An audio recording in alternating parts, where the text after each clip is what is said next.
Today, I'm gonna show you how to make a mini flashlight inside a Coke bottle.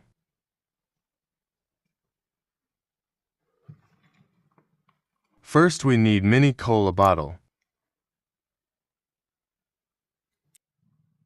And make a small hole inside.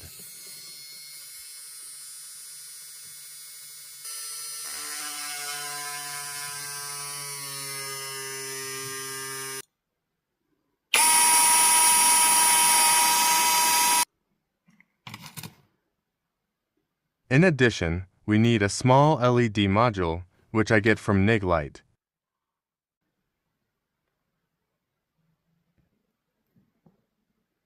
And set module inside of this.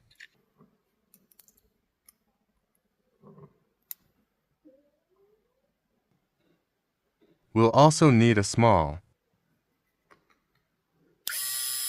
and make place for it.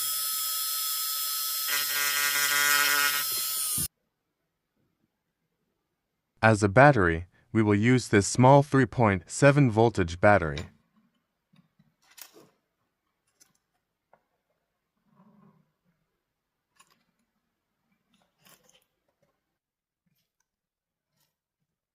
If you like the video, make sure to subscribe and leave a like.